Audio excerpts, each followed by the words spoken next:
Hello CS professional students, मैं नाम CS Shantanu Bhandari और आज हम बात करेंगे कॉर्पोरेट रीस्ट्रक्चरिंग यानी सीआर, जिसको बोला जाता है अरे सीआर का पेपर है यार, सीआर का पेपर है। डर का माहौल एक क्रिएट कर दिया जाता है जबकि ऐसा कुछ है नहीं इसके अंदर। तो चलिए आज हम बात करेंगे दोनों मॉड्यूल के बारे में। मैं आपको कुछ टॉपिक टिक मार्क कराऊंगा जो मुझे लगता है इंपॉर्टेंट है, आप उनको अच्छे तरीके से पढ़ के जाएं। अभी तक जो आपने स्ट्रैटेजी बनाई है वो तो अपने साथ रखें, बट इन टॉपिक्स पे भी अपना खास ख्याल दें। चलिए बात करनी अब शुरू करते हैं और मैंने दोनों मॉड्यूल्स यहाँ पे निकाल लिए हैं। तो इस टॉपिक की हेडिंग बेसिकली मैं ये देने वाला हूँ कि how to revise CR one day before examination, क्योंकि इट इज़ नॉट पॉसिबल कि 800 पेज 700 पेज आप एक दिन में पढ़ सकें और एक दिन में रिवाइज कर सकें, तो ये पॉसिबल नहीं है। तो मैं आपको कुछ टॉपिक मार्क करा देता हूँ, उनको आप ध्यान से देख लीजिएगा। अच्छा, एक चीज़ और है, आप यहाँ पे देखेंगे मैंने मॉड्यूल आईसीएसआई का ओपन किया हुआ है, अपने नोट्स नहीं ओपन किए। और मैं हर सेशन में यही कर रहा हूँ। इससे पहले मैंने एथिक्स का सेशन लिया सीएस प्रोफेशनल में, वहाँ पे भी मैंने यही किया था। तो और बाकी सेशंस भी अगर समय मिलेगा तो मैं करूँगा, पर मॉड्यूल से ही करूँगा। वो इसलिए क्योंकि मेरे नोट्स, आपके पास जो नोट्स हैं और किसी और बच्चे के पास है, वो अलग अलग हो सकते हैं ऑब्वियसली, है ना। तो इन दैट केस मैं अपने नोट से बताऊंगा तो आपको लगेगा यार ये तो मेरे में है नहीं, है ना, समझ रहे हो ना मेरी बात। तो इसलिए आपको वो टॉपिक बता रहा हूँ जो मॉड्यूल में से हैं। अगर आपके नोट्स में वो टॉपिक्स मिसिंग है तो आप मॉड्यूल से भी उसको देख के कवर कर सकते हैं। हमारे स्टूडेंट्स जो हैं वो हमारे नोट से भी देखेंगे, that should be more than sufficient, because वो आईसीएसआई मॉड्यूल के बेसिस पे ही डिजाइन है, ये आप अच्छे तरीके से जानते हैं। तो चलिए let's get started, all the very best. चलिए बात करते हैं, स्टार्ट करते हैं। Chapter 1 types of corporate restructuring, क्या क्या पढ़ना है टिक मार्क करा रहा हूँ, ध्यान से देखते जाइएगा और इन चीज़ों को आप अच्छी तरीके से पढ़ लीजिएगा, ठीक है। चलिए, तो चैप्टर 1 की जब हम बात करते हैं तो मैं कहूँगा टाइप्स ऑफ रीस्ट्रक्चरिंग आप देखिएगा। उसके बाद जब हम फर्दर आगे बढ़ते हैं तो मर्जर्स, एक्विजिशन, अमलगमेशन जो टॉपिक है, और जनरली इसके अंदर जो एक बहुत ही बेसिक सा बार बार क्वेश्चन आता है कि भाई मर्जर अमलगमेशन के बीच में डिफरेंशिएशन बता दो, वो ऐसा क्वेश्चन जनरली आता है। तो ये आप टॉपिक देख लीजिएगा। रीजंस वगैरह करने की जरूरत नहीं है, वो आप अपने आप से लिख सकते हैं वेरी शॉर्ट। उसके बाद मैनेजमेंट बायआउट क्या चीज़ होती है, ये आपको यहाँ पे देखना होगा। फिर कहीं ना कहीं जो purchase of company as resolution applicant under IBC law, क्योंकि आप जानते हो जो मॉड्यूल सेकंड है इसका, वो आई थिंक प्योरली आईबीसी या 80 से 85% आईबीसी पे डिवोटेड है। तो ये पॉइंट नंबर 8 भी आप यहाँ पे देख सकते हैं। इसके बाद जब हम बात करते हैं तो मुझे लगता है कि हम आगे बढ़ेंगे। अच्छा, यहाँ पे एक टॉपिक है जिसका नाम है बिजनेस सेल, तो ये एक बार आप देख सकते हैं, ठीक है। ये छोटे छोटे टॉपिक्स हैं, इनको आप देखेंगे, that should be more than sufficient, because ये ऐसी चीज़ है जिसको देखने के बाद आपको केस स्टडीज़ वगैरह सॉल्व करने में अगर एग्जामिनेशन में आती हैं, जो कि प्रीवियस ट्रेंड रहा है, तो आपको मदद मिल सकती है। बढ़ते हैं आगे और इसी के बारे में बात करते हैं। तो यहाँ पे एक टॉपिक हम देख रहे हैं सबसे ऊपर, that is called as reverse merger. तो ये आप यहाँ पे देख सकते हैं। इसके अलावा मोड्स ऑफ बायबैक पे आप अपना ध्यान लेके जा सकते हैं। देयर आफ्टर अगर हम बात करते हैं मोड्स के बाद, तो मेथड्स के बारे में बात करी गई है, वो आप डेफिनेटली देख सकते हैं। देयर आफ्टर आप यहाँ पे देखेंगे public announcement, filing of offer document के बारे में बात करी गई है, ये आपको देख लेना चाहिए। इसके बाद आप फर्दर जब नीचे बढ़ते हैं तो आप यहाँ पे एक चीज़ देखेंगे, that is called as buyback through book building. वो आप देख सकते हैं। Book building I am sure आपको अच्छे तरीके से पता ही होगा, तो वो एक बार आप नज़र मार सकते हैं कि बायबैक जो है वो बुक बिल्डिंग से कैसे इंस्पायर्ड होगा। I think that's all in this chapter. Chapter number 2 के बारे में बात करते हैं, acquisition of the company business. अब आप कहेंगे सर इतना सही बस देखना है हमें, तो भाई देखो, अगर मैं सब कुछ टिक टिक कराऊंगा, मैं 10 में से 9 टॉपिक टिक करा दूंगा, तो कोई फ़ायदा होगा इतना मेरा समय लगाने का, आपका इतना समय देने का इस सेशन को? नहीं ना। तो इसीलिए मैं कुछ इस तरीके से टॉपिक का डिस्कशन यहाँ पे करा रहा हूँ जो कि मुझे लगता है कि कम भी हो बट रिलेवेंट भी हो, ठीक है। चलिए बात करते हैं एक्विजिशन ऑफ द कंपनी और बिजनेस के बारे में, बढ़ते हैं इसी चैप्टर की तरफ। तो हम यहाँ पे बात करेंगे obviously kinds of take over, आपको पता भी होगा, but kinds of take over and then take over of listed company, उसकी जो चेक लिस्ट है टेक ओवर की वो क्या है, सबसे पहले क्या स्टेप होगा, ट्रिगर पॉइंट्स क्या रहेंगे, क्रीपिंग एक्विजिशन किस बात को कहते हैं, ओपन ऑफर आपको कब देना होगा, पब्लिक अनाउंसमेंट आपको कब देनी होगी, ये सारी की सारी बातें जो है वो मेरे हिसाब से इन टॉपिक्स के अंदर यहाँ तक फॉल कर जाएंगे। तो ये जो कुछ टॉपिक्स हैं जो मैंने यहाँ पे ब्रैकेट बना दिए, इनको भी आप यहाँ पे देख सकते हैं। Other than that, escrow account में भाई कितना पैसा जमा कराना है, एस्क्रो अकाउंट होता गया है सबसे पहले, उसके बाद एस्क्रो अकाउंट में पैसा कितना जमा कराना है, ये भी फॉर्मूलेज इसी चैप्टर में दे रखे हैं, तो वो भी आप अच्छे तरीके से देख लीजिएगा। बात करते हैं आगे। उसके बाद हम बात करेंगे obligation of the directors of the target company, obligation of the acquirer target company. ये ऑब्लिगेशंस के जो हैं चीज़ें, ये भी देख लीजिएगा। आपको पता है क्या है कि जब मैं ये सब बातें कह रहा हूँ तो ऐसा नहीं होगा कि, जो मेरा मानना है ऐसा शायद नहीं होगा कि डायरेक्ट आपसे कोई क्वेश्चन पूछा जाए हो सकता है इनमें से कोई केस स्टडीज आ जाए, समझ रहे हैं, आपकी एक केस स्टडी दे दी गई और उसमें से आपसे पूछा गया कि भाई टेक ओवर हो रहा है, अब आप बताइए एज अ कंपनी सेक्रेटरी की ऑब्लिगेशन क्या है, चाहे एक्वायरर की चाहे टारगेट कंपनी की। तो उस पर्सपेक्टिव से भी आप सोचिएगा, ये मत सोचिएगा एग्जामिनेशन में मैंने अपने सेशन में एग्जाम सेशन में जिसकी प्लेलिस्ट इसके नीचे लगी है आप उसको भी देख सकते हैं, वहाँ पे साफ साफ बताया है कि किस तरीके से क्वेश्चंस पुट अप किए जा सकते हैं। तो वो चीज़ मैं दोबारा ना रिपीट करके जस्ट आपको बता रहा हूँ कि आपने अगर वो सेशन ना देखा हो तो केस स्टडीज इस तरीके से आएंगी या आई हुई हैं, मुझे ऐसा कहना चाहिए, जहाँ पे डायरेक्ट क्वेश्चन ही जो है वो केस तौर पे केस स्टडी के अंदर रख के आपसे पूछा गया और आंसर उसका बहुत सिंपल है। स्ट्रेट अवे पूछा जाता तो आप आंसर इजीली कर लेते, पर क्योंकि केस स्टडी के अंदर है तो थोड़ा सोचना पड़ता है, समझना पड़ता है और बहुत बार वहाँ तक हम पहुँच नहीं पाते, पर हम वो चीज़ जानते हैं, है ना। तो ये बात यहाँ पे कही गई है। ठीक है, बात अगर करते हैं आगे तो फिर यहाँ पे आप जानते हैं कि टेक ओवर को अवॉइड करने के अलग अलग तरीके हैं, जिसको आप डिफेंस भी कह सकते हैं। तो वो टेक ओवर डिफेंस की स्ट्रैटेजी आई थिंक बड़ी कॉमन है और आप अच्छी तरीके से जानते भी होंगे, बट एक बार उसको भी आप देख सकते हैं। ठीक है, अच्छा इसके अलावा ये भी आपको बताना चाहता हूँ जैसे जैसे हम आगे बढ़ रहे हैं कि दिसंबर 2020 के जो इंपॉर्टेंट क्वेश्चंस हैं सीआर के, और हर सब्जेक्ट के, not only CR but CS professional के हर सब्जेक्ट के, एंड जून 2021 जो अभी अटेम्प्ट होने वाला है उसके जो इंपॉर्टेंट क्वेश्चंस है वो मोबाइल ऐप का लिंक मेरा नीचे लगा हुआ है डिस्क्रिप्शन बॉक्स में, वहाँ पे स्टडी मटेरियल में आपको चले जाना है, स्टडी मटेरियल सेक्शन में फ्री ऑफ कॉस्ट आप वहाँ पे पेपर्स डाउनलोड कर सकते हैं इंपॉर्टेंट क्वेश्चंस को। ठीक है, चलिए चैप्टर 3 जो है that is called as planning strategy, इसके बारे में भी बात कर लेते हैं। प्लानिंग स्ट्रैटेजी के बारे में जब हम बात करते हैं तो मुझे लगता है इसके अंदर जो आपको यहाँ पे देखने की ज़रूरत है वो यही है कि जब हम थोड़ा सा और नीचे जाते हैं तो ये आप टॉपिक यहाँ पे देख रहे हैं कि फंडिंग थ्रू ईसीबीज जो है दे रखा है, या आप यहाँ पे देख रहे हैं कि फंडिंग थ्रू डिफरेंशियल राइट्स यहाँ पे दे रखा है। टाटा और जैगवार की डील के बारे में, बिकॉज वो सारा का सारा एक तरीके से LBO leverage buy out I am sure आप जानते हैं कि जहाँ पे हम उधार लेते हैं और उसके बाद कोई ट्रांजैक्शन करते हैं, कोई एक्विजिशन करते हैं, अपना पैसा भी लगाते हैं, बट ज़्यादातर बैंक से फाइनेंस करते हैं, लेवरेज बाय आउट उसको कहा जाता है। तो जो टाटा और जैगवार की डील है उसमें लेवरेज बाय आउट का काफ़ी रोल है, तो वो आप डेफिनेटली यहाँ पे देख सकते हैं। Majority minority I am sure आप ये अगर ग्रुप दे रहे हैं ग्रुप सेकंड, और अगर आप न्यू सिलेबस हैं, क्योंकि ओल्ड वालों पे भी सेशन एप्लीकेबल है जो बात यहाँ पे बता रहा हूँ आपको, बट अगर आप न्यू सिलेबस हैं तो डेफिनेटली आरसीडी का जो पेपर है उसके अंदर तो आपने पूरा का पूरा यही पढ़ा होगा, एटलीस्ट पहले के कुछ चैप्टर्स के अंदर, मेजॉरिटी चैप्टर्स के अंदर, जहाँ पे आपने फॉस वर्सेस हार्वर्ड की बात करी है तो majority minority class action operation risk management वहीं से सारी की सारी चीज़ें आती हैं। तो आई थिंक ये आप यहाँ पे देख सकते हैं। आरसीडी वाले बच्चे अगर चाहें तो इसको इग्नोर भी यहाँ पे कर सकते हैं, क्योंकि ऑलरेडी आरसीडी में वो इतना पढ़ चुके हैं इसके बारे में कि वो बोर हो चुके होंगे यार इतना इतना इतना, तो वही चीज़ नीचे यहाँ पे दे रखी है। बट ओल्ड कोर्स वाले ज़रूर देख लें माइनॉरिटी के बारे में, क्योंकि उनका आरसीडी पेपर नहीं है। इसके बाद जब हम बात करते हैं फर्दर तो मुझे लगता है कि यहाँ पे कुछ केस स्टडीज़ दे रखी हैं। केस स्टडीज़ बेसिकली आपको इसलिए देखने की ज़रूरत है एग्जामिनेशन में आए या ना आए, बट वो किस तरीके से सॉल्व हुई, उसके अंदर क्या हुआ, ये आपको देख लेना चाहिए। दो केस स्टडीज़ यहाँ पे जो दे रखी हैं उसके अंदर।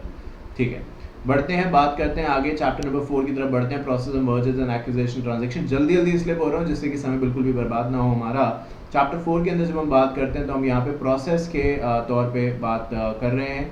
जब हम प्रोसेस के तौर पे बात करते हैं तो यहाँ पे ड्यू डिलिजेंस का भी कॉन्टेक्स्ट किया गया, क्योंकि किसी भी ट्रांजैक्शन एक्विजिशन को करने से पहले ड्यू डिलिजेंस करना बहुत ही ज़रूरी है। अगेन वो सेक्रेटरियल ऑडिट ड्यू डिलिजेंस का पार्ट है जो आपके ग्रुप सेकंड का न्यू सिलेबस में है, but types of due diligence फिर भी आप यहाँ पे एक बार देख सकते हैं। फैक्टर्स अफेक्टिंग वैल्यूएशन भी आप डेफिनेटली एक बार देख सकते हैं। इसके बाद जब हम फर्दर बात करते हैं तो eligibility of the registered valuer एक ऐसी चीज़ है जिसको आप यहाँ पे देख सकते हैं, उनका क्वालिफिकेशन एक्सपीरियंस, ये तो आपके खुद भी प्रैक्टिकल काम आएगा आने वाले दिनों में अगर आप वैल्यूएशन के तौर पे आगे करियर परस्यू करते हैं। तो बात अगर करते हैं आईसीडीआर रेगुलेशंस को लेके जो 2018 के तौर पे यहाँ पे दी गई हैं, तो आईसीडीआर रेगुलेशंस के बारे में काफ़ी चर्चा जनरली होती रहती है, काफ़ी फ्रीक्वेंट अमेंडमेंट्स भी आते रहते हैं। तो आईसीडीआर रेगुलेशंस के अंदर आप ज़रूर ये देख लें कि प्राइसिंग कैसे डिटरमाइन होती है, देर आफ्टर जो फ्रीक्वेंटली ट्रेडेड शेयर्स हैं और इनफ्रीक्वेंटली ट्रेडेड शेयर्स हैं उनको किस तरीके से उनका प्राइस कैलकुलेट किया जाता है, पिछले कुछ महीनों का हिसाब देख के प्रमोटर ने किस तौर पे कितने अमाउंट पे सिक्योरिटी खरीदी है in the case of the target company के शेयर्स, तो वो डेफिनेटली एक चीज़ आप जो है वो यहाँ पे देख सकते हैं। अदर देन दैट मेरे हिसाब से डीलिस्टिंग की जो रेगुलेशंस हैं उसके ऑफर प्राइस के बारे में आप जो बात कही गई है वो आप डेफिनेटली देख सकते हैं। SAST का तो क्या कहना, वो तो हर जगह है ही है, टेक ओवर उसी के बेसिस पे चलता भी है, आप जानते ही हैं। तो जब हम SAST की बात करते हैं यानी सब्सटैंशियल एक्विजिशन के टेक ओवर के जो प्रोविजन है उसके बारे में जब हम बात करते हैं तो यहाँ पे आप देखेंगे कि एक टॉपिक दे रखा है that is called as approval in the approval in the scheme of amalgamation, ये एक बार आप देख सकते हैं मेरे हिसाब से। उसके बाद प्री मर्जर ड्यू डिलिजेंस देख सकते हैं, यानी मर्जर से पहले की ड्यू डिलिजेंस। उसके बाद जो 3 फेजेस हैं इस पूरे प्रोसेस के, वो आप देख सकते हैं। छोटी छोटी बातें हैं बट एग्जामिनेशन में बहुत हेल्प करेंगी।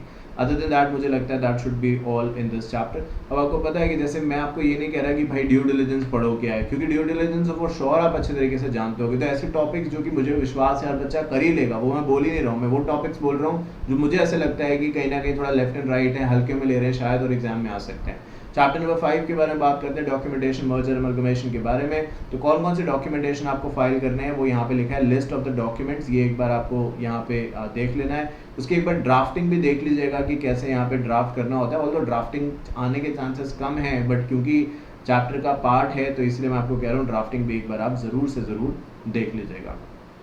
बात करते हैं चैप्टर नंबर 6 वैल्यूएशन के अंदर। वैल्यूएशन के लिए मैं आपको सजेस्ट करूंगा जो मैंने एग्जाम ओरिएंटेड सेशन कराया जिसका लिंक नीचे है, जिसके अंदर मैंने प्रैक्टिकल क्वेश्चंस कराए हैं, प्रैक्टिकल क्वेश्चंस कराए हैं और वो कराए हैं प्रैक्टिकल क्वेश्चन जो एग्जाम में आए हैं और जो आ सकते हैं। तो वहाँ से आप वैल्यूएशन के प्रैक्टिकल क्वेश्चंस अगर आप चाहते हैं तो देख सकते हैं। But other than that factors influencing valuation जो है एक टॉपिक इस चैप्टर के अंदर, वो आप देख सकते हैं। डिस्काउंटेड कैश फ्लो मेथड क्या होता है ये आपको पता होना चाहिए क्योंकि एग्जाम में आ सकता है। But discounted cash flow method क्या है ये बताइए। अदर देन दैट तो फिर वैल्यूएशंस की बात है। बढ़ते हैं आगे, तो वैल्यूएशन का जो क्वेश्चन है वहाँ पे देख लीजिएगा। आप कई बच्चे वैल्यूएशन को लेके बहुत घबराते हैं कि यार वैल्यूएशन ने किया, वैल्यूएशन किया। भाई घबराओ मत, कोई भी पेपर आज तक ऐसा नहीं हुआ मेरी नॉलेज में जिसके अंदर 50 मार्क्स की वैल्यूएशन आ गई हो, ठीक है। 5-10 मार्क्स की वैल्यूएशन आती है, मानता हूँ आधा मार्क्स इंपॉर्टेंट है, बट अब 2-4 दिन पहले आप वैल्यूएशन पूरी की पूरी आप सोचो मैं कर लूँ तो वो तो शायद पॉसिबल नहीं है। तो इसलिए घबराएं बिल्कुल ना, जितना आपके पास हो चुका है ना उसी कंटेंट को आप प्रिपेयर करें, अच्छे तरीके से प्रिपेयर करें क्योंकि उसमें से ही आएगा और आप अच्छे मार्क्स से कर पाएंगे। बस इसको कुछ अलग लेवल पे पेपर ना माने, ये मत सोचें कि भाई CR है तो ऑलरेडी घबराहट हो जाएगी उससे, ऐसा नहीं। हाँ CR का पेपर है, मैं करूंगा, मैं अच्छे मार्क्स से पास होंगी, मैं अच्छे मार्क्स से पास होऊंगा, that should be your spirit, ठीक है। चैप्टर नंबर 7 के बारे में बात करते हैं। ये ऊपर वाले चैप्टर 6 से ही इंस्पायर्ड है। यहाँ पे टाइप ऑफ अमलगमेशन के बारे में बात करी गई है, कुछ मेथड्स भी दिए गए हैं, बट मैं आपको बोलूँगा कि ठीक है टाइप ऑफ अमलगमेशन आप देख लीजिएगा, that should be more than sufficient. इसके अलावा जब आप बात करते हैं यहाँ पे, तो यहाँ पे अकाउंटिंग स्टैंडर्ड्स को लेके भी डिस्क्लोजर्स के बारे में जो बातचीत है वो करी गई है, तो वो आप देख सकते हैं। अकाउंटिंग स्टैंडर्ड बिजनेस कॉम्बिनेशन को लेके plus recent development in M&A accounting, ये आप देख सकते हैं। इसके बाद जब हम बात करते हैं चैप्टर नंबर 8 के बारे में जो कि स्टैम्प ड्यूटी के तौर पे बातचीत करता है, तो मैं आपको यहाँ पे सजेस्ट करूँगा कि अगर आप ये चैप्टर देख रहे हैं तो डेफिनेटली इसके अंदर यहाँ से आप ज़रूर देख लें। जो स्लम सेल के अंदर टैक्सेशन के प्रोविजंस हैं, डीमर्जर के अंदर टैक्सेशन के प्रोविजंस है, वो आप देख लें। नहीं देखा है तो कोई टेंशन की बात नहीं है, छोड़ दो, क्योंकि अब मैं ये नहीं कह सकता कि भाई ये पढ़ना नए सिरे से शुरू करो, कर दिया है तो ठीक है जितना मैंने बताया, अगर नहीं तो भी कोई बात नहीं, कोई टेंशन बिल्कुल भी नहीं है, कोई टेंशन नहीं है, बिल्कुल टेंशन नहीं लेनी, ठीक है। चैप्टर नंबर 9 कॉम्पिटिशन एक्ट के बारे में जब हम बातचीत करते हैं, कंपटीशन एक्ट के बारे में जब हम बातचीत करते हैं तो फॉर श्योर कंपटीशन को लेके आप एंटी कम्पिटेटिव और तमाम चीज़ें तो आपने आज तक सुनी होगी, तो NCLT के बारे में समझ लीजिएगा कि अब अगर कोई भी दिक्कत होती है, CCI की बात हम करते हैं तो वहाँ से NCLT का क्या रास्ता बनता है। Kinds of combination horizontal vertical, ये जो कॉम्बिनेशन के टाइप्स दे रखे हैं ये एग्जाम में आ सकते हैं केस स्टडीज़ के तौर पे, तो ये एक बार ज़रूर देख लीजिएगा। उसके बाद जब हम बात करते हैं कॉम्बिनेशन होता क्या है, इसकी भी डेफिनेशन जो बुक में दे रखी बड़ी टिपिकल सी है, बट मैंने क्लासेस और फास्ट ट्रैक बैचेस के अंदर अपने जो कि हर सब्जेक्ट्स के अवेलेबल हैं बड़ी सिंपल सी डेफिनेशन समझाई है, तो वो आप देख सकते हैं, नहीं तो आपके पास जो नोट्स हो वहाँ से देख सकते हैं, बट कॉम्बिनेशन की डेफिनेशन आप ज़रूर से ज़रूर देख लीजिएगा, ठीक है। बढ़ते हैं आगे बात हम करते हैं relevant geographical market, relevant product और रिलेवेंट मार्केट के बारे में, है ना। तो ये चीज़ आप देख लीजिएगा क्योंकि जब भी आप कॉम्पिटिशन एक्ट पढ़ते हैं हमेशा कोई चीज़ एंटी कम्पिटिटिव है या नहीं है इसका फैसला रिलेवेंट मार्केट के बेसिस पे होता है, कॉम्पिटिटिव फोर्स के बेसिस पे होता है। आई थिंक वो टॉपिक्स मैंने आपको बता दिए जो आप इस चैप्टर में देख सकते हैं। इसके अलावा आप अगर और कुछ देखना चाहते हैं तो जो पेनल्टी इम्पोज करी जाएगी अगर आप CCI के या कॉम्पिटिशन एक्ट के प्रोविजन सही तरीके से फॉलो नहीं करेंगे, तो वो भी आप यहाँ पे देख सकते हैं। चैप्टर नंबर 10 के बारे में बात करते हैं which is regulatory approval of the scheme, यानी जब कोई भी एक तरीके से एक तरीके से कॉर्पोरेट ट्रांजैक्शन हो रही है, कोई स्कीम बन रही है, तो उसके अंदर कहाँ से हमें अप्रूवल जो है वो लेने पड़ेंगे। तो रेगुलेटरी अप्रूवल्स के बारे में बात करी गई है जो कि डेफिनेटली आप यहाँ पे तमाम अथॉरिटीज़ के देख सकते हैं। इसके अंदर टेन्योर भी रहता है कि अगर इतने दिनों के अंदर इनमें से कोई ऑब्जेक्शन नहीं रेज करेगा तो हम मान लेंगे इनको कोई दिक्कत है ही नहीं। तो वो नंबर ऑफ डेज़ के बारे में भी देख लीजिएगा एक बार जो बातचीत कही गई है, तो वो टॉपिक जो ऊपर मैंने आपको बता दिया। इसके अलावा आपको जो स्पेसिफिकली अलग से देखने की ज़रूरत है वो आई सपोज मेरे हिसाब से ये वो चीज़ें हैं जैसे कि आरबीआई का अप्रूवल, आरओसी का अप्रूवल, सेबी से एलओडीआर का अप्रूवल, तो आई थिंक ये वो स्पेसिफिक चीज़ें हैं जो आपको देख लेनी चाहिए। इसके बाद बात करते हैं appearance before NCLT and NCLT. ये बड़ा सिंपल टॉपिक है कि कैसे आपको अपीयर करना है, क्या कोड ऑफ कंडक्ट रहेगा, कैसे आप जाएंगे, कैसे डॉक्यूमेंटेशन वगैरह की फाइलिंग होगी, उसकी जो फीस वगैरह एक्सेट्रा। तो इसके अंदर यहाँ पे दे रखा है institution of the proceeding petition appeals, ये एक बार आप देख सकते हैं। देर आफ्टर कॉज लिस्ट कि किन चीज़ों का लिस्ट किया जा सकता है, उसके प्रोसेस किस तरीके से क्या रहेंगे। देर आफ्टर यहाँ पे एक टॉपिक दे रखा है fee on petition of appeal, process fee and award of cost, ये आप एक बार आई एम श्योर देख सकते हैं। इसके बाद जब आप इस चैप्टर के अंदर और जाते हैं, डिटेल में जाते हैं, तो आप यहाँ पे देखेंगे लिखा है scope of service for practising company secretary under NCLT, जो आप अच्छे तरीके से जानते ही होंगे। बड़ा सिंपल सा क्वेश्चन है, आ जाता है एग्जाम के अंदर, वो ये है ड्रेस कोड क्या है, तो एक बार ज़रूर ड्रेस कोड भी देख लीजिएगा। फास्ट ट्रैक मर्जर्स के बारे में बात करते हैं, तो आई थिंक आप सभी को पता है कि सेक्शन सीआर अगर आप बात कर रहे हैं तो बेसिकली आप सेक्शन 230 से लेकर 240 के बीच में ही जनरली रहेंगे फर्स्ट मॉड्यूल के अंदर, जो आप इस समय देख रहे हैं। तो फास्ट ट्रैक मर्जर जो है सेक्शन 233 से गवर्न होता है। स्मॉल कंपनी की डेफिनेशन में हाल फिलहाल में चेंज आए हैं, तो पुरानी डेफिनेशन आपने यूज़ करनी है। इसके अलावा जो प्रोसेस है इस पूरे के पूरे फास्ट ट्रैक मर्जर का, ये एक बार आपको यहाँ पे देख लेना है, क्योंकि ये एग्जामिनेशन में पूछा जा सकता है। इसके बाद बात करते हैं क्रॉस बॉर्डर। तो क्रॉस बॉर्डर आप जानते हैं कि क्रॉस बॉर्डर कहिए, इंटरनेशनल कहिए, फॉरेन कहिए, एक ही बात है, यानी एक से दूसरी कंट्री की जो कंपनीज है वो आपस में कॉर्पोरेट रीस्ट्रक्चरिंग कर रही हैं। तो इंडिया यूएस इंडिया एक्सेट्रा, तो इसको लेके बहुत खास प्रोविजन अभी नहीं बने हैं, मुझे ऐसा कहना चाहिए, जो यहाँ पे भी लिखा हुआ है जगह जगह पे मॉड्यूल के अंदर भी। बट डेफिनेटली जो भी बात फिलहाल कही गई है उसके हिसाब से सेक्शन 234 एप्लीकेबल होता है। दो तरीके की बात यहाँ पे कही गई है, इनबाउंड एंड आउटबाउंड मर्जर, ये आपको देखना होगा। इसके अलावा क्या रीज़न है ऐसे मर्जर करने के लिए, ये बड़े सिंपल से हैं, तो आप आई एम श्योर जानते होंगे। इसके बाद आप एग्जाम्पल देख सकते हैं, रीसेंट जजमेंट देख सकते हैं, that should be all in this chapter.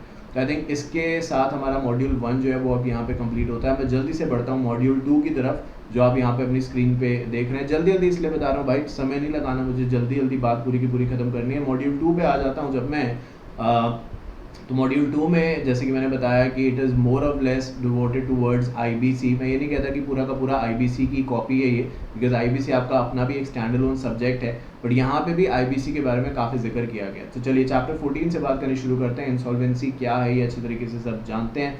Chapter 14 basically बात इंडिया के बारे में कम करता है, at least at the very start, और बात यही करता है कि दूसरी कंट्रीज़ में इंसॉल्वेंसी को लेके क्या था, इंडिया में इंट्रोडक्शन कैसे हुआ आईबीसी का, और इसके आने से पहले कितने कानून थे और कितना डिफ़िकल्ट प्रोसेस था, इसको लेके यहाँ पे इंट्रोडक्शन के तौर पे बात करी गई है। तो ये आप यहाँ पे देख सकते हैं कि ऑब्जेक्टिव क्या है, ये एक बार आप नज़र डाल सकते हैं कि किस तरीके से चीज़ें सिंप्लीफाई हुई हैं एटलीस्ट जो पहले थी उसके मुकाबले। हालांकि आज फिलहाल भी जब मैं आज आपसे बात कर रहा हूँ तो ऐसा नहीं है कि आईबीसी ने एकदम सब कुछ सही डिलीवर किया है, वो कभी हो भी नहीं सकता, क्योंकि हर लॉ को सेटल डाउन होने में समय लगता है। और आई थिंक मोर इम्पॉर्टेंट जो है वो यहाँ पे इंटेंशंस का रोल रहता है रादर देन गवर्नमेंट का। गवर्नमेंट सब कुछ नहीं कर सकती है ना।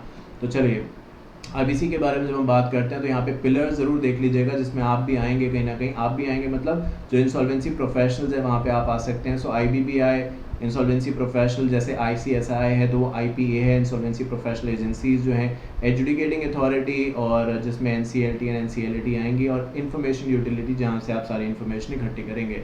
तो ये 5 पर्टिकुलरली ऐसी चीज़ें हैं जिसके आसपास आईबीसी के जो प्रोविजंस हैं वो घूमते हैं, या आईबीसी के प्रोविजन डिफाइन है। तो ये अच्छी तरीके से समझ लीजिएगा कि information utility, educating authority, IPA and then IBPI जो है उनका क्या रोल है आईबीसी के अंदर, जो मैंने आपको टॉपिक टिक कराया है उसके बेसिस पे। चैप्टर नंबर 15 के बारे में बात करते हैं। तो पिटिशन फॉर सीआईआरपी यानी कॉर्पोरेट इंसॉल्वेंसी रेजोल्यूशन प्रोसेस कैसे स्टार्ट होता है, कौन स्टार्ट कर सकता है। सेक्शन 7 आपने सेक्शन 7, सेक्शन 8, सेक्शन 9 के बारे में हम यहाँ पे बात करें। ध्यान रखिएगा कॉर्पोरेट है तो ऑब्वियसली हम कंपनी के तौर पे बात कर रहे हैं। इंडिविजुअल एंड पार्टनरशिप जो है वो अलग प्रोविजंस के हिसाब से चलती हैं। That goes to DRT and DRAT which is debt recovery tribunal and debt recovery appellate tribunal, ये तो आप अच्छे तरीके से जानते ही हैं।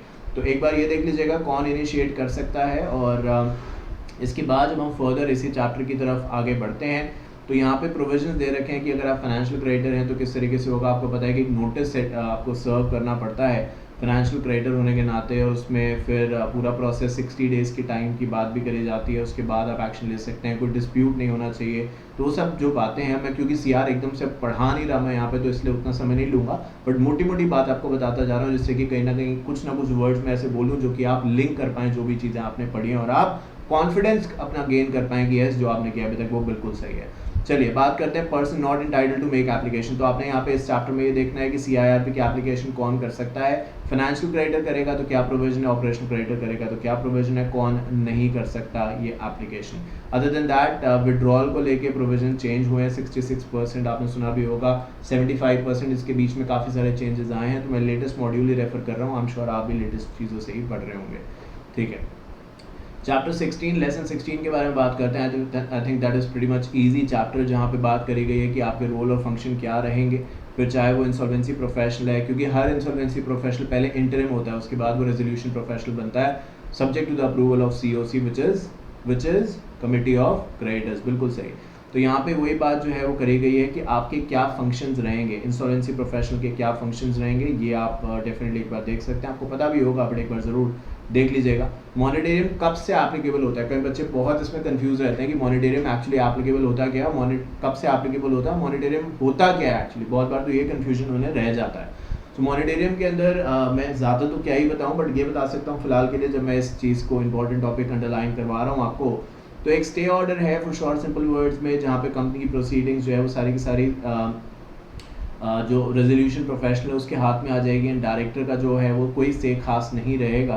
तो आई थिंक ये बात जो है वो यहाँ पे कही गई है। तो आप मॉनिटरियम के बारे में बात कर सकते हैं कि मॉनिटरियम कब से डिक्लेयर होगा, जब एप्लीकेशन एडमिट होगी तब से। ठीक है, उसके बाद बात करेंगे इंटरिम रेजोल्यूशन प्रोफेशनल में, इसलिए ये आपको बता रहा हूँ क्योंकि ये आईबीसी पहले वाले मॉड्यूल से एकदम अलग है, तो जो आपने वहाँ पे पढ़ा है उसका सेकंड मॉड्यूल से कोई खास लेना देना नहीं है, तो इसलिए यहाँ पे एक तरीके से फ्रेश ही है ये सब कुछ जो आप देख रहे हैं, इसका पहले मॉड्यूल से कोई लेना देना नहीं है। इंटरिम रेजोल्यूशन प्रोफेशनल कैसे अपॉइंट किया जाएगा, रेजोल्यूशन प्रोफेशनल को अपॉइंट करने का क्या एलिजिबिलिटी क्राइटेरिया है, ये आप यहाँ पे बात कर सकते हैं। और उसके बाद इन्फॉर्मेशन मेमोरेंडम क्या होता है, जेट एयरवेज के बारे में मैंने अपने व्हाट्सएप स्टेटस के तौर पे बहुत सारे अपडेट्स मैं लगवाता रहता हूँ, जिससे कि आप देख सके, अपडेटेड रह सके। तो जेट एयरवेज का भी आपने सुना होगा इन्फॉर्मेशन मेमोरेंडम के बारे में, बट एनीवे पढ़ लीजिएगा इन्फॉर्मेशन मेमोरेंडम क्या होता है।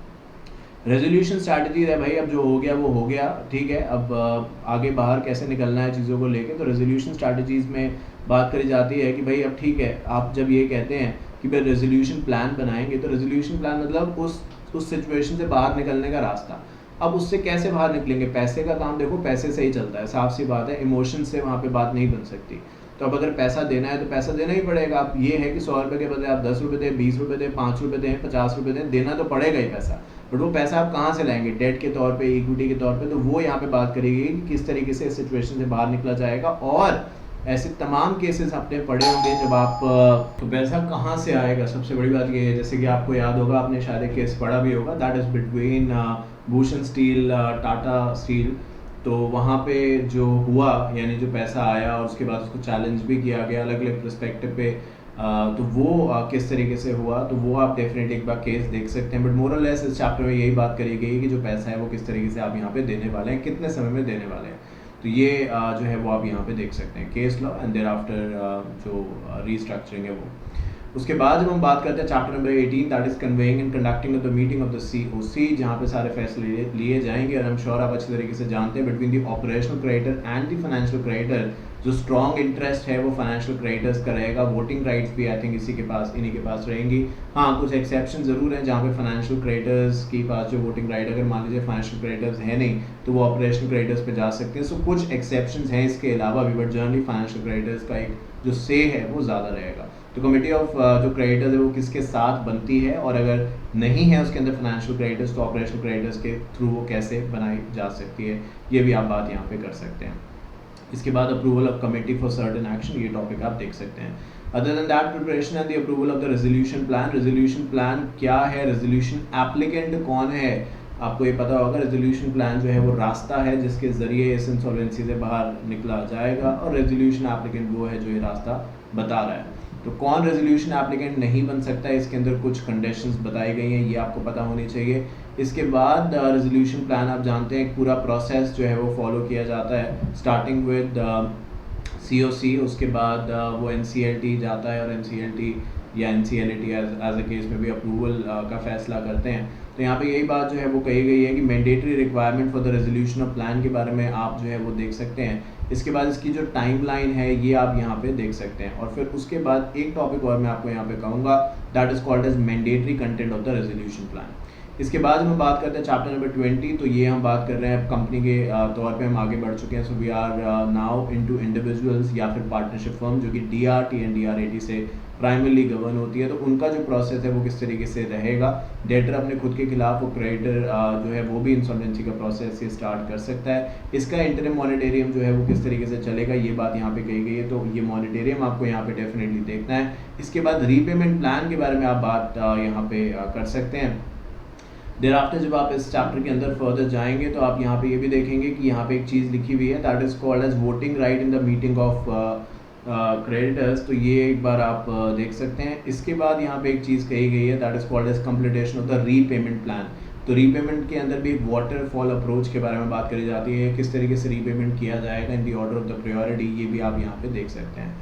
बात करते हैं फ्रेश स्टार्ट प्रोसेस के बारे में। फ्रेश स्टार्ट बेसिकली बहुत लेस अमाउंट के लिए होता है। उसकी कुछ कंडीशंस हैं, एलिजिबिलिटी आप देख ही रहे हैं। सबसे पहले दे रखा है कि घर इतने का होना चाहिए, एसेट्स इसके कम के होने चाहिए, लायबिलिटीज अमाउंट से कम की होनी चाहिए। तो फ्रेश स्टार्ट का प्रोसेस के बारे में बातचीत जो है वो करी गई है। एक बार फ्रेश स्टार्ट मिल जाएगा तो दोबारा से आपको 12 महीने के अंदर नहीं मिल सकता। मतलब एक जनरल बात मैं आपको कह रहा हूँ, ऐसी बहुत सारी कंडीशन इसके अंदर दी गई हैं, तो वो आप यहाँ पे डेफिनेटली देख सकते हैं। इसके बाद एडमिशन और रिजेक्शन जो है वो एप्लीकेशन के बारे में भी बात यहाँ पे करी गई है।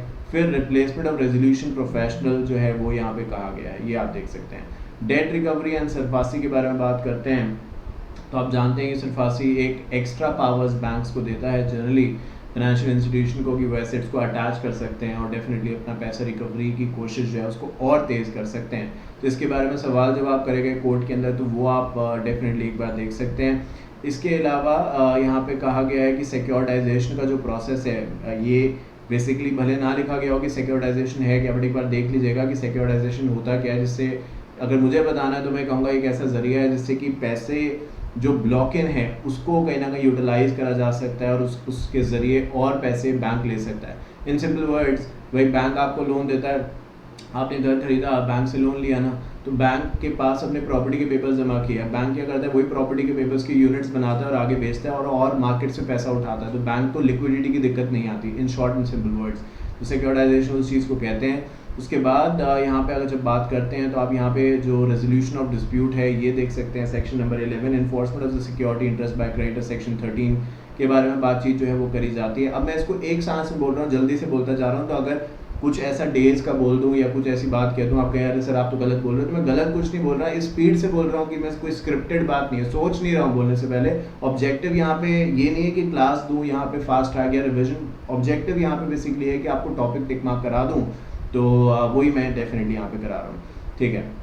उसके बाद यहाँ पे बातचीत करी गई है कि भाई सेंट्रल रजिस्ट्री क्या होती है, उसका सेटिंग अप किस तरीके से किया जाएगा, तो ये आप डेफिनेटली यहाँ पे देख सकते हैं। इसके बाद satisfaction of the security interest के बारे में आप बात कर सकते हैं, देयर आफ्टर पेनल्टीज के बारे में देख सकते हैं। अदर देन दैट कौन से केसेस में यहाँ पे नॉन एप्लीकेबिलिटी होगी, ये बात जो है वो यहाँ पे कही गई है। इसके बाद time of sale, issue of securities and delivery of possession, इसके बारे में आप बात कर सकते हैं। और उसके बाद जब आप फर्दर नीचे जाते हैं तो आप यहाँ पे देखेंगे कहा गया establishment of the appellate tribunal, DRT DRAT के तौर पे हम बातचीत कर रहे हैं, तो उसके बारे में आप यहाँ पे देख सकते हैं। एंड फर्दर जब हम नीचे जाते हैं तो मुझे लगता है कि that should be all that we have to do in this chapter. Cross border insolvency के बारे में बात करें तो भाई यूनिलैटरल मॉडल के बारे में ज़रूर देख लीजिएगा, क्योंकि ले दे के वही इस चैप्टर के अंदर सबसे इंपॉर्टेंट है, जो कि आता है, आ सकता है और उसके बारे में काफ़ी बात होती है। तो वो एक बार आप देख लीजिएगा कि मॉडल लॉ क्या है और यूनिलैटरल का उसमें क्या कंट्रीब्यूशन है, और फिलहाल इंडिया जो है वो किस चीज़ों से होकर गुजर रहा है। क्योंकि क्रॉस बॉर्डर को लेके मैंने ऊपर भी बताया बहुत खास क्लैरिटी नहीं है, मतलब चीज़ें हैं, सेक्शन हैं, बट काफ़ी चीज़ें ऐसी भी हैं जो कि प्रिजम्पशन पे चल रही हैं और कोर्ट्स के रूलिंग्स पे चल रही हैं। तो हमें इंतज़ार है कि वो चीज़ें भी सॉर्ट आउट होंगी, बट फिलहाल के लिए जो मैं आपको टिक मार्क करा रहा हूँ वो चीज़ें आप देख लीजिएगा। इसके बाद जब हम बात करते हैं तो recognisation of the foreign proceeding and relief आप देख सकते हैं। इसके बाद जब हम फर्दर बात करते हैं तो आप यहाँ पे देखेंगे इंटरवेंशन दे रखा है bye foreign representative, concurrent proceeding के बारे में आप बात कर सकते हैं, रूल ऑफ पेमेंट के बारे में बात कर सकते हैं कॉन्करेंट प्रोसीडिंग के अंदर। इसके बाद आई थिंक यहाँ पे अलग अलग कंट्रीज़ के बारे में थोड़ी सी बात करी गई है, तो उसको मैं छोड़ता हूँ। लिक्विडेशन ऑन और आफ्टर फेलिंग रेजोल्यूशन प्लान, तो रेजोल्यूशन प्लान चला तो बहुत अच्छी बात, अगर नहीं तो रेजोल्यूशन प्लान के बाद तो कोई और रास्ता बचेगा नहीं, भाई हमें लिक्विडेशन की तरफ जाना पड़ेगा। तो उसके अंदर जो केस लॉ है वो आप डेफिनेटली एक बार यहाँ पे देख सकते हैं। पावर्स, लिक्विडेशन के जो लिक्विडेटर है उसकी एस्टेट के बारे में कैसे डिस्ट्रीब्यूशन किया जाएगा, ये डेफिनेटली बात यहाँ पे कही गई है। प्रेफरेंशियल ट्रांजैक्शन किस तरीके से होंगी, ये बात यहाँ पे कही गई है। अंडर वैल्यू ट्रांजैक्शन को अवॉइड कैसे किया जाए, ये भी बात यहाँ पे कही गई, इसको आप देख सकते हैं। डिस्ट्रीब्यूशन ऑफ एसेट्स भी। इसके अलावा chapter number 25 that is called as voluntary liquidation, इसके बारे में जब आप बात करते हैं तो ये अलग है। यहाँ पे हम रादर देन पैसे की दिक्कत या किसी और तरीके की दिक्कत जो हम ऊपर बात कर रहे थे वो सब ना हो के खुद ही कंपनी बंद करना चाहते हैं, तो वॉलंटरी लिक्विडेशन किन कंडीशंस पे हो सकता है, कैसे आपको क्या डिक्लेरेशन देनी पड़ेगी, solvency declaration, solvency criteria etcetera, उसके बारे में बात कर सकते हैं। तो यहाँ पे एक पूरा प्रोसेस दे रखा है कि अपॉइंटमेंट किस तरीके से किया जाएगा और एक तरीके से लिक्विडेशन का जो प्रोसेस है वो कहाँ से स्टार्ट होगा। तो जहाँ पे मैंने ब्रैकेट बनाया वहाँ पे आप देख सकते हैं, और इस पूरी की पूरी बात को एक फ्लो चार्ट के तौर पे सम अप करके भी बताया गया, तो वो आप देख सकते हैं। जो आखिरी chapter I suppose that is winding up by tribunal under the companies act, इसके अंदर अगर हम बात करें तो वाइंडिंग अप की एप्लीकेशन कौन फाइल कर सकता है, तो यहाँ पे लिखा है who may file the application, powers of tribunal आप देख सकते हैं। इसके बाद मुझे लगता है कि powers and duties of company liquidator, और फर्दर जब हम आगे बढ़ते हैं तो मुझे ऐसा लगता है कि दैट्स ऑल जो मुझे यहाँ पे कहना चाहिए कंपनी वाइंडिंग अप रूल्स 2020। तो बस यही वो चीज़ें अगर आप देख लेंगे मुझे लगता है आपको बहुत हेल्प मिलेगी। हैविंग सेड दैट, जैसे कि मैं बार बार आपसे कहता हूँ भाई पेपर तो मैंने नहीं बनाया और हम में से कोई भी नहीं जानता क्या आएगा, बट मेरा एक कॉन्फिडेंस है, इतनी मेहनत मैं तभी कर रहा हूँ क्योंकि मुझे लग रहा होगा ना कि ये सब कुछ आ सकता है या इनमें से कुछ आ सकता है। तो वो जो मुझे लगता था मैं सबका आपको सारा की सारी बात बता चुका हूँ। मोबाइल ऐप ज़रूर से ज़रूर डाउनलोड कर लीजिएगा, एग्जाम ओरिएंटेड सेशन भी अगर आप देखना चाहते हैं, इसमें प्रैक्टिकल क्वेश्चंस हैं तो वो भी डेफिनेटली आप देख सकते हैं, नीचे लिंक दिया हुआ है। Thank you so much. Next session में कोई और सब्जेक्ट का CS प्रोफेशनल का करने की कोशिश करूँगा। इसको ज़रूर शेयर करिएगा जिससे कि हर वो इंसान तक ये सेशन पहुँच सके जो कि CR से डरता है और चाहता है कि पता चल जाए एक दिन पहले कि मैं क्या पढ़ूँ और क्या ना पढ़ूँ। Thank you so much once again.